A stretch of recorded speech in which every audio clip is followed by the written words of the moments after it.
திரைப்படத்தால் ஒரு பெரிய தாக்கத்தை ஏற்படுத்திட முடியுமா அப்படின்னு நீங்க புறப்போக்கில் கேட்டு போக கூடாது.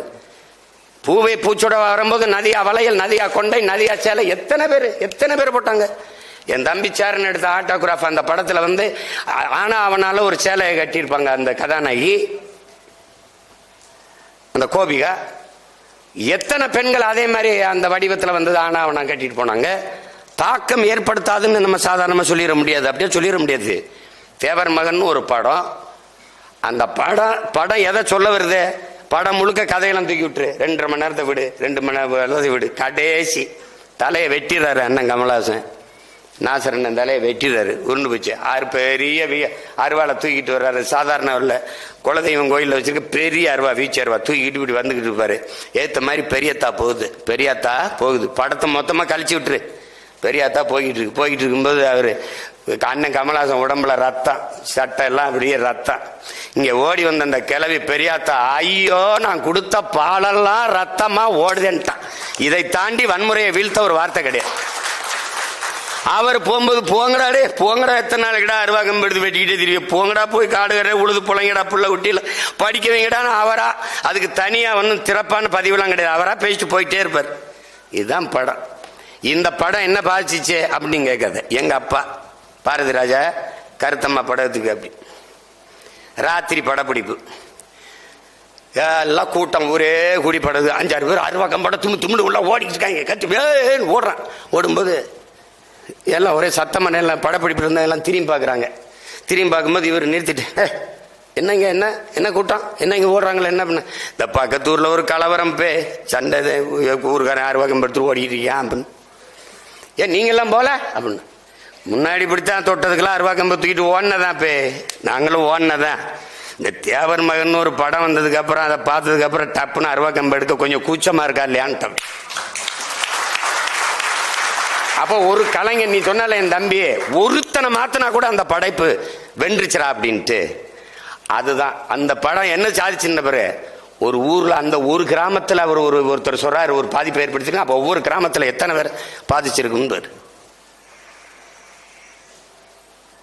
நம்ம காதலிச்சு நேசிச்ச பெண் வேற ஒருத்தர் கல்யாணம் பண்ணிட்டு போனாலும் எங்கிருந்தாலும் நல்லா இருக்குன்னு நினைப்போம்ல, அது மாதிரி இந்த திரைத்துறையை தான் நேசிச்சு பல ஆண்டுகள் பட்டினியா தெருவில் படுத்து ஏவிஎம் சுடுகாட்டில எல்லாம் படுத்து அப்படிலாம் கஷ்டப்பட்டு வந்தது.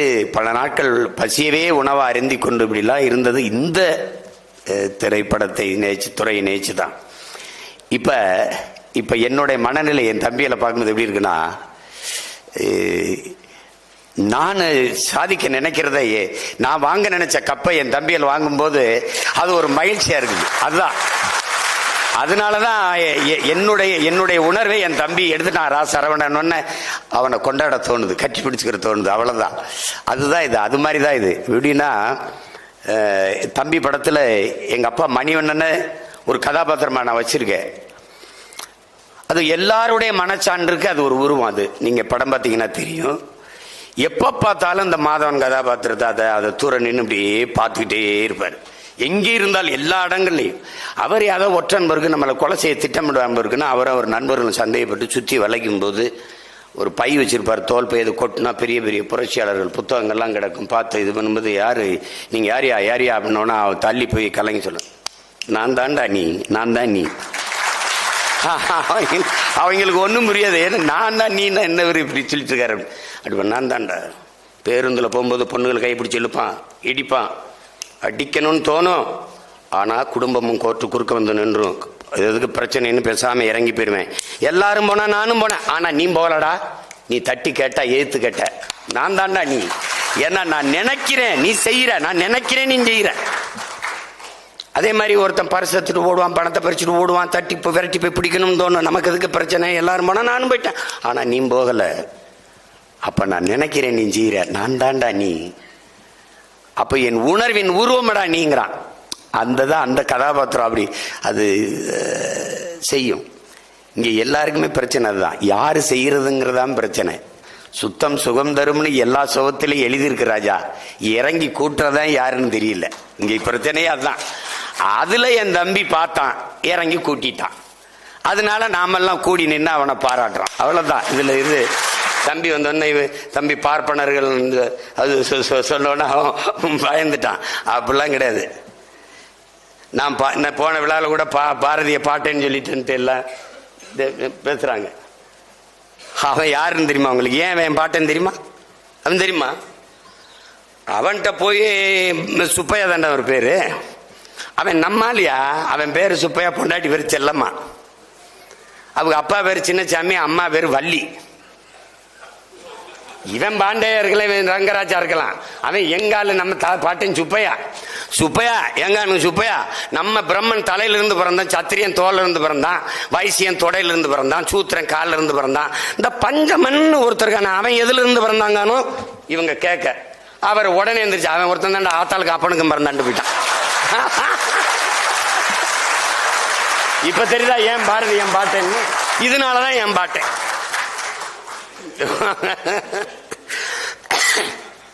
கழுத அக்ரஹாரத்துக்குள்ள வரக்கூடாதியா.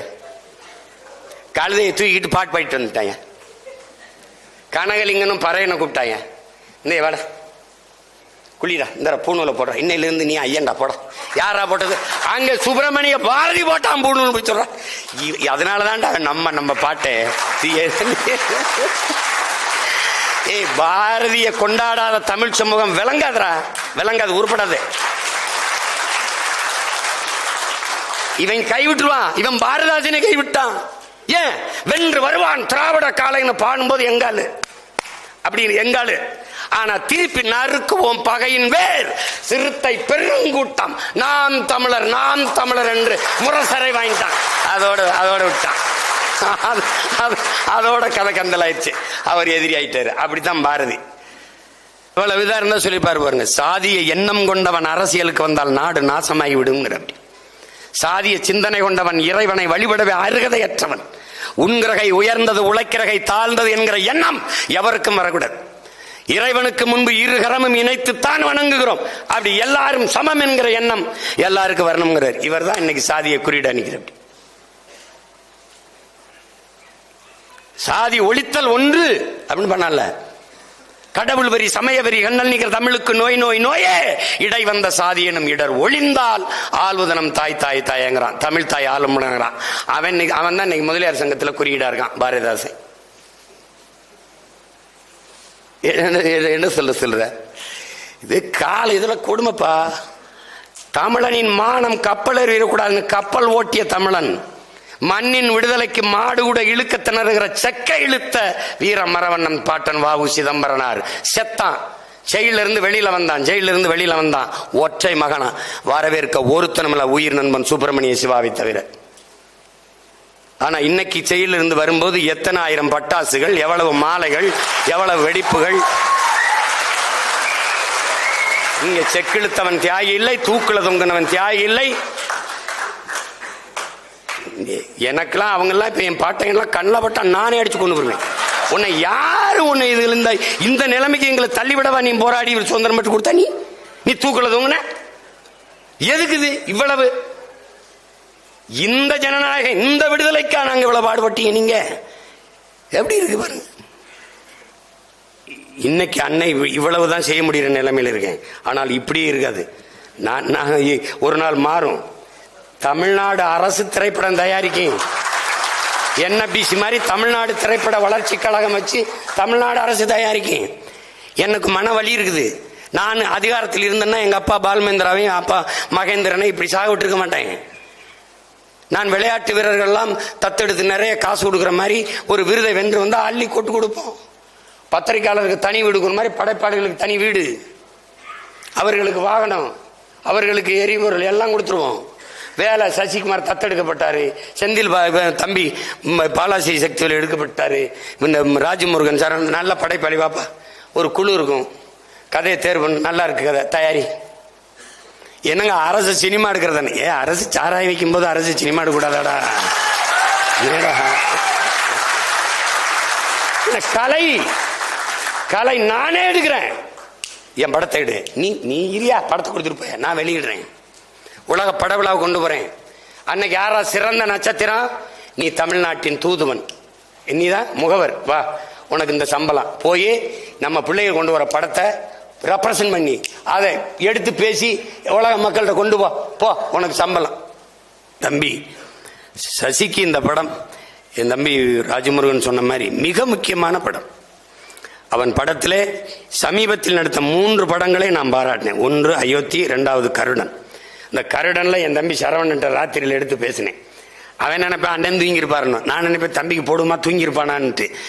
நாங்கள் என்னைக்கு 2-3 மணிக்கு முன்னாடி தூங்கினோம் போட்டோன்னு என்னடா படம் எடுத்துனா அருமையாக எடுத்துட்டான். படத்தில் கடைசியாக ஒரு வசனம் இதே மாதிரி தான், வாழ்றதுக்கே அதிகாரம் தேவைப்படுதுங்கிற மாதிரி தான். அதில் ஒரு வார்த்தை சொல்லுவான், அது வில்லனை அடிச்சு கொண்டு விட்டு அடிச்சு விட்டு சொல்லுவான், அண்ணே நாயா இருந்தேனே, நான் நாயா இருந்தேனே, என்னைய உன்னே மாதிரி மனுஷனாக்கி விட்டீனே பாருங்க. அந்த முழு படமும் அதுதான் அதை சொல்றதுக்கு தான் படம். அது மாதிரி அதுக்கப்புறம் அந்த கருடன் படம் என் தம்பிக்கு, அதுக்கப்புறம் இந்த படம். அதுல எல்லாம் சசியாவே இருப்பான், அதான் சசிகுமார் அண்ணன் அப்படின்னு. ஆனா இதுல சசி கூழ் பனையாவே இருந்தான். முதல் காட்சியில இருந்து நீண்ட நாள் நம்ம பக்கத்துல வச்சு பார்த்த தம்பி இல்ல, கதாபாத்திரமா மாறி நடிச்சான். அது மிகப்பெரிய பாராட்டுக்குரியது. மிகுந்த திறமையான ஒரு ஆற்றலை வெளிப்படுத்தினான் என் தம்பி. கொண்டு வந்த என் தம்பி சரவணனுக்கும் பாராட்டு, வெளிப்படுத்திய என் தம்பி சசிக்கும் என்னுடைய அன்பு நிறைந்த பாராட்டுக்கள்.